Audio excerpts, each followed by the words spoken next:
عہد جدید ہو یا عہد قدیم، نیکی اور مفاد پرستی کی دوستی کبھی نہیں رہی۔ کوئی انسانیت کے رشتے نبھاتا رہے اور کوئی کسی کی سادگی سے فائدہ اٹھاتا رہے، ایسا ہوتا تو ہے مگر تا دیر نہیں۔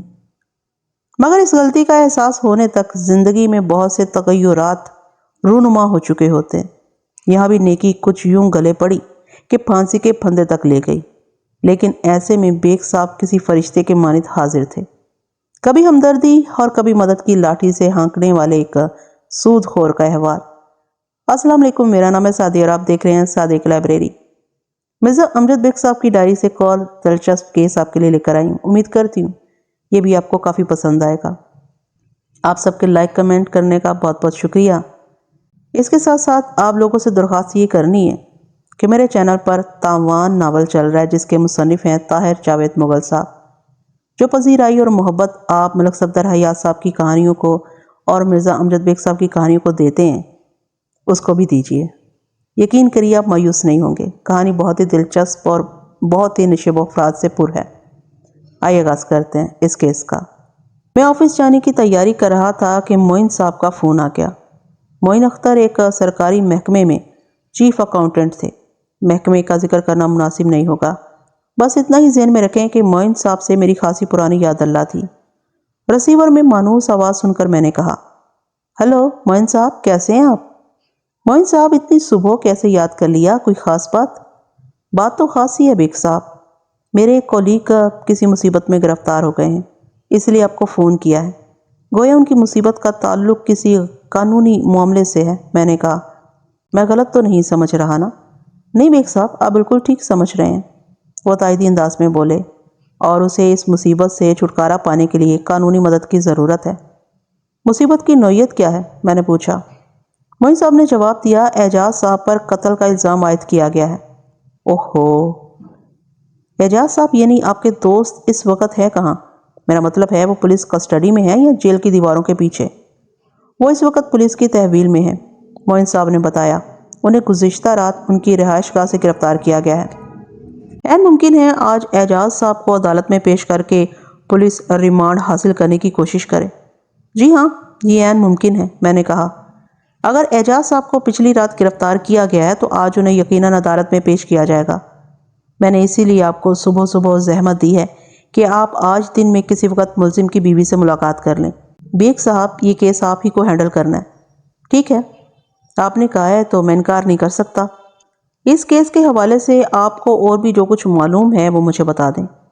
میں جتنا جانتا تھا وہ آپ کو بتا دیا، وہ بات ختم کرنے والے انداز میں بولے۔ باقی کی معلومات آپ کو اعجاز صاحب کی بیگم سے حاصل ہو جائیں گی۔ اوکے معین صاحب، آپ مسز اعجاز کو دوپہر کے بعد میرے دفتر بھیج دیں، میں ان سے بات کر لوں گا۔ تھینک یو بیگ صاحب۔ میں نے ریسیور کریڈل کر دیا۔ عدالتی پکھیڑوں سے فارغ ہونے کے بعد میں نے لنچ کیا اور اپنے آفس چلا آیا۔ جب میں اپنے چیمبر کی طرف بڑھ رہا تھا تو میں نے وزٹنگ لابی میں ایک خاتون کو بیٹھے ہوئے دیکھا۔ اس کے ساتھ 12 سال کا ایک لڑکا بھی تھا۔ اس خاتون نے مجھے سلام کیا۔ میں نے سر کی خفیف جنبش سے اس کے سلام کا جواب دیا، اپنے کمرے کی جانب بڑھ گیا۔ تھوڑی دیر بعد میری سیکریٹری نے اس خاتون کو اندر بھیج دیا۔ میں نے پیشہ ورانہ مسکراہٹ کے ساتھ ان کا استقبال کیا۔ وہ میری میز کے سامنے بچھی کرسیوں پر بیٹھ چکے تو میں نے رسمی الیکس کے بعد سوالیہ نظر سے خاتون کی طرف دیکھتے ہوئے کہا، جی فرمائیں، میں آپ کی کیا خدمت کر سکتا ہوں؟ میرا نام نفیسہ بیگم ہے، عورت گہری سنجیدگی سے اپنا تعارف کراتے ہوئے بولی۔ آج صبح معین صاحب نے آپ کو فون کیا تھا نا؟ آپ مسز اعجاز ہیں؟ میں نے اس کی بات مکمل ہونے سے پہلے پوچھ لیا۔ جی ہاں، نفیسہ بیگم نے اس بات میں گردن ہلائی۔ یہ میرا بیٹا شعیب ہے۔ اس نے اپنے ساتھ آئے ہوئے 12 سالہ لڑکے کی جانب اشارہ کیا۔ اس سے چھوٹی 2 بچیاں ہیں، میں انہیں گھر پر چھوڑ کر آئی ہوں۔ معین صاحب نے بتایا تھا کہ آپ کے شوہر اعجاز کو پولیس نے گزشتہ رات قتل کے الزام میں گرفتار کر لیا۔ میں نے کاغذ قلم سنبھالتے ہوئے کہا، جی ہاں۔ اس نے گھمبیر انداز میں گردن ہلائی۔ وکیل صاحب، ہم بیٹھے بٹھائے ایک بہت بڑی مصیبت میں پھنس گئے ہیں۔ مقتول کون تھا؟ میں نے استفسار کیا، اور آپ کے شوہر کے ساتھ اس کا تعلق کیا تھا؟ مقتول کا نام رفیق شاہ معلوم ہوا ہے، جو ناظم آباد کے علاقے میں رہتا تھا، نفیسہ بیگم نے بتایا۔ اور میں سمجھتی ہوں اعجاز کی اس کے ساتھ نہ تو کوئی دوستی تھی اور نہ ہی دشمنی۔ نہ دوستی، نہ دشمنی، نہ تعلق، نہ واسطہ، میں نے نفیسہ بیگم کی آنکھوں میں دیکھتے ہوئے کہا۔ پھر رفیق شاہ کے قتل کے الزام میں آپ کے ہی شوہر کو کیوں گرفتار کیا گیا؟ اس کا کوئی سبب تو ہوگا؟ سبب ہے، وہ اٹل انداز میں بولی، اور اس سبب کا نام ہے نگینہ بیگم۔ نگینہ بیگم، میں نے زیر لب دہرایا۔ یہ کون ذات شریف ہے؟ یہ ذات شریف نہیں بلکہ ذات بدماش ہیں، نفیسہ بیگم نے زہر خند لہجے میں کہا۔ کیا مطلب ہے آپ کا؟ میں نے چونک کر اس کی طرف دیکھا۔ جی ہاں، میں سچ کہہ رہی ہوں۔ مجھے پورا یقین ہے کہ اس عورت کی وجہ سے اعجاز اس مصیبت میں پھنسے ہیں۔ ذرا اس نگینہ بیگم کی تاریخ اور جغرافیہ بیان کریں، میں نے کہا۔ وہ ایک گہری سانس خارج کرتے ہوئے بولی، نگینہ ایک بیوہ عورت ہے، ادھر نیو کراچی میں رہتی ہے، اس کی ایک جوان بیٹی بھی ہے۔ اعجاز کا نگینہ کے گھر میں آنا جانا تھا، رفیق شاہ بھی ادھر آیا کرتا تھا اور اعجاز کی وہاں آمد کو ناپسند کرتا تھا۔ میں نے اعجاز کو کئی بار سمجھانے کی کوشش کی کہ وہ نگینہ بیگم سے زیادہ تعلقات نہ بڑھائیں، مجھے وہ عورت ٹھیک نہیں لگتی، لیکن وہ ہر بار وعدہ کرتے کہ اب وہاں نہیں جاؤں گا، اور پھر وہ چند روز بعد وعدہ توڑ کر نگینہ کے گھر پہنچ جاتے تھے۔ اب انہیں اپنی غلطی کا احساس ہو رہا ہے، لیکن وقت گزرنے کے بعد پچھتانے کا کیا فائدہ؟ میں آج صبح عدالت بھی گئی تھی۔ جب پولیس انہیں عدالت لائی تھی، مجھ پر نظر پڑتے ہی ان کی آنکھیں نم ہو گئیں۔ ٹوٹے ہوئے لہجے میں بولے، نفیسہ، کاش میں تمہاری بات مان لیتا تو آج اس وبال میں نہ پھنستا۔ وہ بھرائی ہوئی آواز میں اپنی بات پوری کر کے خاموش ہوئی تو میں نے پوچھا، یہ مان لیا کہ آپ کے شوہر اعجاز کا مقتول رفیق شاہ کے ساتھ کوئی تعلق واسطہ نہیں تھا، مگر رفیق شاہ اور نگینہ بیگم میں تو ربط ضبط ہوگا، جو وہ نگینہ بیگم کے گھر جایا کرتا تھا، آپ اس بارے میں کیا کہیں گی؟ نفیسہ بیگم سے گفتگو کے دوران میں میرا قلم مسلسل مصروف تھا اور میں اہم پوائنٹس کو رف پیڈ پر نوٹ کرتا جا رہا تھا۔ میرے سوال کے جواب میں اس نے بتایا، میں نے آج تک نہ تو نگینہ بیگم کو دیکھا ہے اور نہ ہی رفیق شاہ کو، اس لیے میں ان کے بارے میں وثوق کے ساتھ کچھ نہیں کہہ سکتی۔ بس میرا دل یہ کہتا ہے کہ نگینہ بیگم کوئی اچھی عورت نہیں ہو سکتی۔ دل کی زبان عدالت کی سمجھ میں نہیں آتی نفیسہ صاحبہ، اس لیے ہمیں زمینی حقائق کو مد نظر رکھ کے آگے بڑھنا پڑتا ہے۔ آپ یہ تو بتا ہی سکتی ہیں کہ آپ کے شوہر اور نگینہ بیگم کے بیچ کس نوعیت کا تعلق تھا، جو وہ اکثر و بیشتر اس کے گھر پہنچ جایا کرتے تھے؟ ہمدردی کا رشتہ تھا، اس نے جواب دیا۔ نگینہ کے مرحوم شوہر وہاب الدین کے ساتھ اعجاز کی جان پہچان رہی تھی، اس لیے وہ وہاب کی بیوہ اور یتیم بچی کو دیکھنے ان کے گھر چلے جایا کرتے تھے۔ یہ جان پہچان والی بات آپ کو اعجاز صاحب نے بتائی تھی یا یہ آپ کی تحقیق ہے؟ میں نے کریدنے والے انداز میں پوچھا۔ انہوں نے بتائی تھی، وہ بولی۔ میری اس معاملے میں کوئی تحقیق نہیں ہے، ویسے میں دعوے کے ساتھ یہ بات کہہ سکتی ہوں کہ اعجاز بہت ہی ہمدرد اور گداز دل انسان ہے، کسی کو تکلیف میں نہیں دیکھ سکتے، اپنا غیر کوئی بھی ہو، مصیبت کے وقت وہ اس کی مدد کو دوڑ پڑتے ہیں۔ بعض لوگ تو اپنی نقلی پریشانی کا رونا رو کر انہیں بے وقوف بھی بناتے ہیں اور کچھ نہ کچھ چھینٹ لیتے ہیں۔ بہرحال اعجاز ایسے ہی ہیں، ان کی اسی نرم دلی اور خدا ترسی کی وجہ سے ہم مصیبت میں آ گئے ہیں۔ کیا مقتول رفیق شاہ کے بارے میں اعجاز آپ سے بات کیا کرتے تھے؟ میں نے سوال کیا۔ میں دراصل مقتول کے حوالے سے معلومات حاصل کرنا چاہتا ہوں۔ ایک آدھ بار انہوں نے مقتول کا تذکرہ کیا تو تھا، اور وہ بھی سرسری انداز میں، وہ ذہن پر زور دیتے ہوئے بولی۔ میں نے بھی زیادہ کریدنا مناسب نہیں سمجھا۔ اور وہ کس قسم کا تذکرہ تھا؟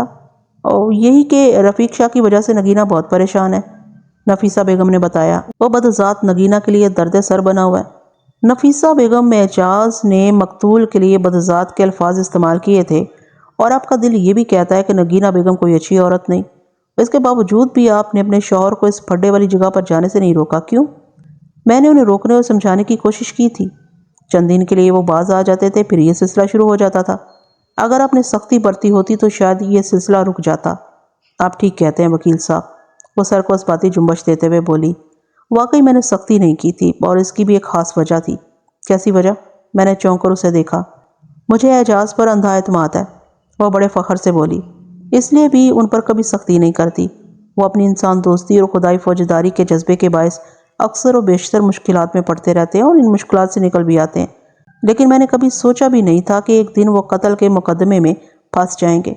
بات ختم کرتے کرتے اس کی آواز رند گئی۔ میں نے پوچھا، واردات کب اور کہاں پیش آئی؟ پچھلی رات کو نگینہ بیگم کے گھر میں، اس نے جواب دیا۔ اعجاز رات کو گھر آئے، کھانا کھایا اور سونے کے لیے لیٹ گئے۔ یہ ان کا روز کا معمول ہے۔ وہ رات کے کھانے کے بعد بیڈ پر لیٹے لیٹے تھوڑی دیر ٹی وی دیکھتے ہیں اور پھر سو جاتے ہیں، لیکن گزشتہ رات معمول کے خلاف پیش آیا۔ وہ سانس ہنوار کرنے کے لیے تھمی، پھر اضافہ کرتے ہوئے بولی، ہم سونے کے لیے لیٹ چکے تھے، البتہ بچے سو چکے تھے۔